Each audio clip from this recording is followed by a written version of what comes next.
할렐루야 성도 여러분 반갑습니다. 구봉주 목사입니다. 오늘 구봉주 목사의 묵상, 오늘은 지난 시간에 이어서 야살의 책 세 번째 이야기를 좀 나눠볼까 합니다. 야살의 책. 이미 제가 야살의 책에 대해서 많이 설명을 드렸죠. 야살이라는 이 단어는 지혜, 바르게 하는 이런 의미가 있습니다.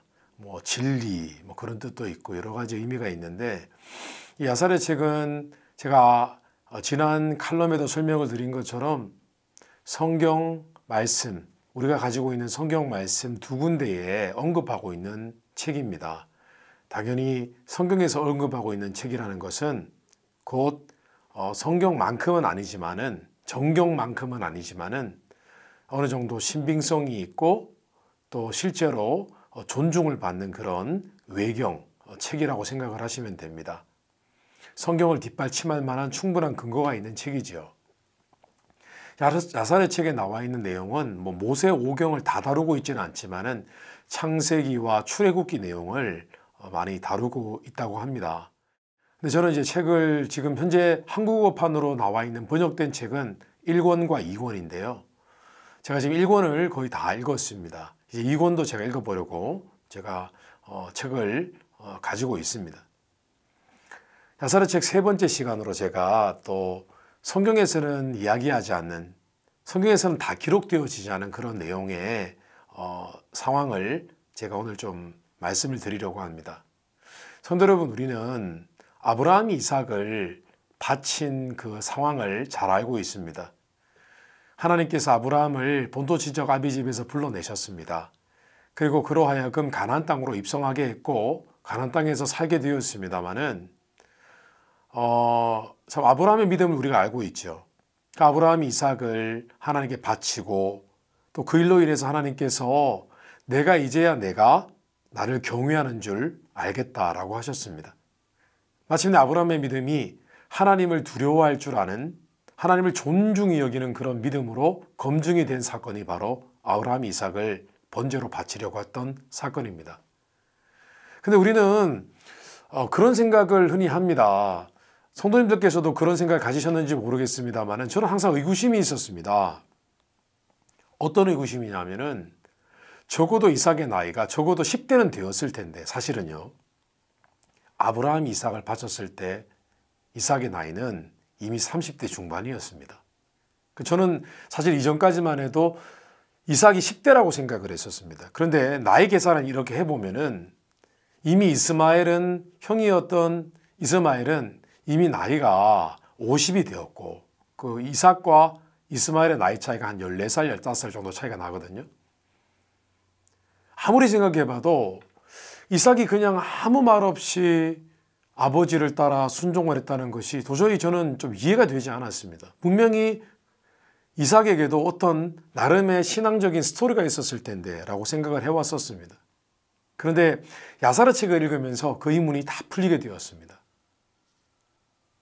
선생님, 재밌는 얘기를 해드릴게요. 야살의 책에 아브라함이 이삭을 번제로 바치려고 했던 그 상황이 다 기록이 되어 있습니다. 어떤 상황이냐면요, 하나님이 이삭을 번제로 바치라고 하시기 전에 한 가지 사건이 있었습니다.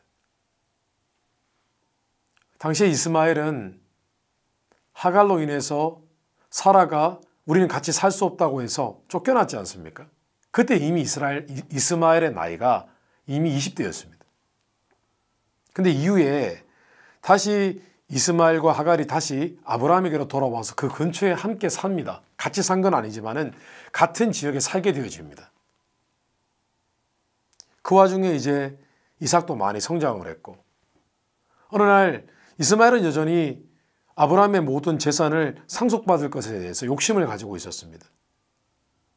그리고 아브라함의 종이었던 엘리에셀도 자신이 이 재산을 상속받을 것이라고 생각을 했던 것 같습니다. 실제로 그 내용이 야살의 책에 기록이 되어 있습니다.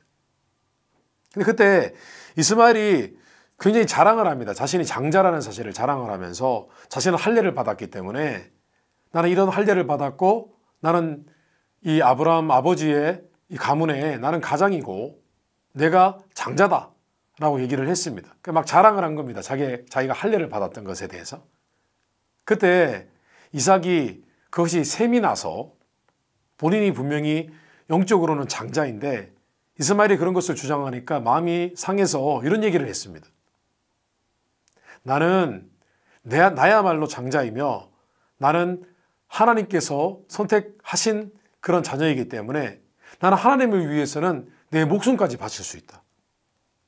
지금 당장 하나님이 나를 번제로 드려지는 희생제물로 드려지는 것을 명령하셔도 나는 거기에 희생할 마음이 있다. 순종할 마음이 있다. 이렇게 고백을 해버립니다. 그리고 야살의 책에 보면 마치 욥기에 나와 있는 것처럼 사단이 참소하는 것처럼 하나님께서 사단과 대화를 나누는 내용이 나옵니다.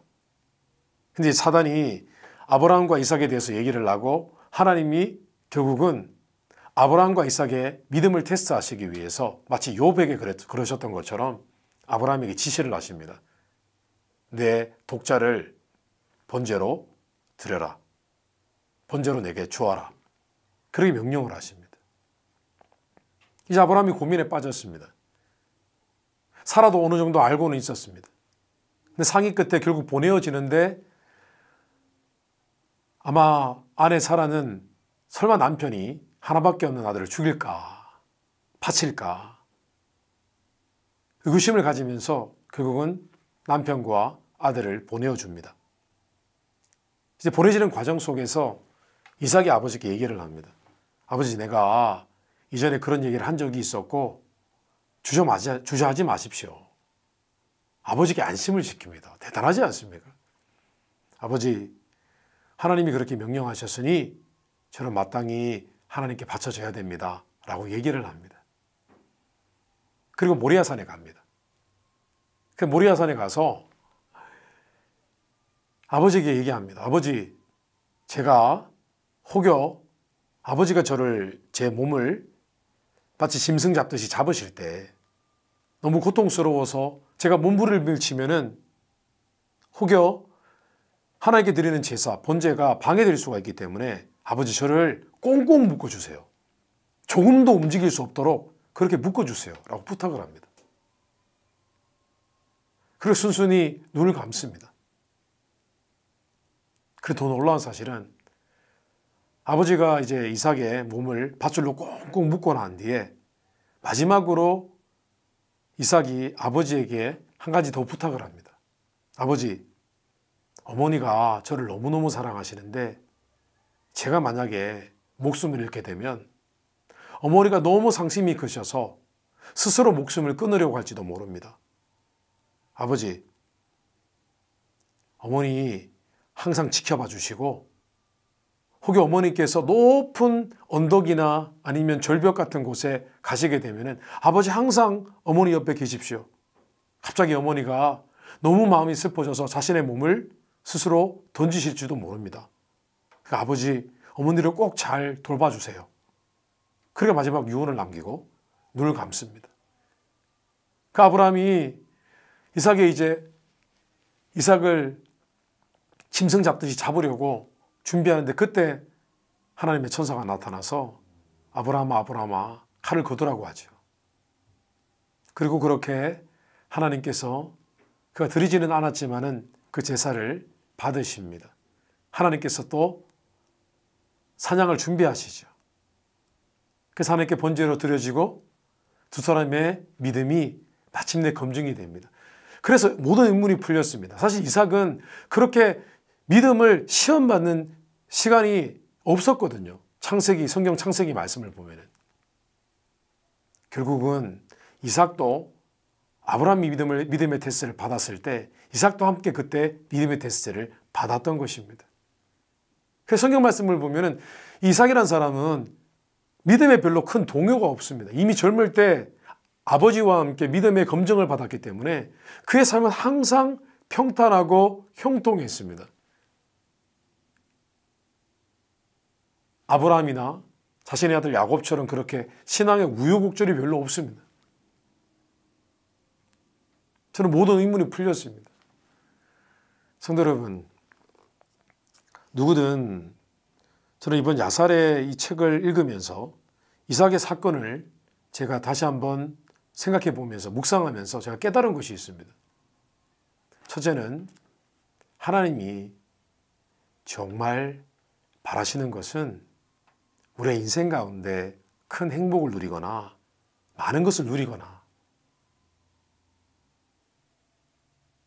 고통과 좌절이 없는 삶을 사는 것이 아니라 하나님 우리에게 원하시는 것, 궁극적으로 우리에게 필요한 것은 믿음이라는 사실을 깨닫게 되었습니다. 믿음입니다. 믿음.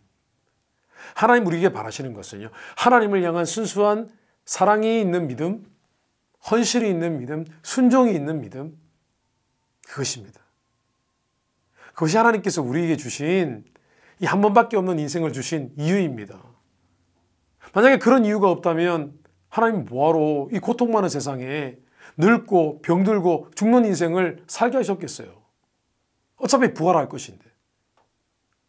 그냥 우리들을 그냥 천국으로 데려가셔서 적당한 시간 후에 우리의 몸을 다시 부활시키시고 천국과 영생을 누리게 하시면 되는 것 아닙니까? 하나님의 이유는 하나밖에 없습니다, 여러분. 믿음입니다. 우리의 믿음이 더 견고해지려고, 더 순결해지기 위해서 우리의 믿음을 우리의 삶 가운데 겪는 모든 고난과 고통을 통하여, 시련을 통하여 만들어 가시는 것입니다. 그리고 그 궁극적인 신앙의 모습은 하나님을 경외하는 신앙입니다. 하나님을 사랑하는 신앙도 중요하고 하지만 궁극적으로 하나님이 우리에게 원하시는 믿음은 하나님을 경외하는 믿음, 존중히 여기는 믿음인 줄 믿습니다. 그리고 또 한 가지, 저는 이삭의 아버지를 생각하고 어머니를 생각하는 그 모습 바라보면서 정말 우리가 효도해야 되는구나. 그 이삭이 그 어머니를 향한, 사라를 향한 그 간절하고 애틋한 마음, 그걸 바라보면서 또 5월달에 가정의 달이지 않습니까? 우리가 교훈 삼아야겠구나, 그런 생각을 해보게 되었습니다. 손들 어떻습니까? 야살의 책 모르겠습니다. 제가 지난번에도 말씀드렸지만은 야살의 책을 우리 성경의 권위, 성경 66권, 우리가 갖고 있는 정경의 권위에 두어서는 안 됩니다. 제가 그것을 바라는 것이 아닙니다.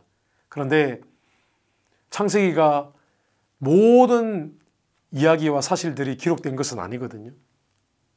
요약되고 요약된 성경 기록자들에 의해서 요약된 내용들이 나와 있는 것이기 때문에 분명히 숨겨진 비하인드 스토리가 있는데 그것을, 그런 어떤 정보를 제공해 주는 면에 있어서는 참 탁월한 책인 것 같습니다. 이번에 이삭에 대한 스토리에 의문이 많이 풀렸습니다. 성도 여러분, 이삭의 삶, 이삭의 믿음, 이삭의 효성 한번 깊이 있게 묵상해 보면 좋겠습니다.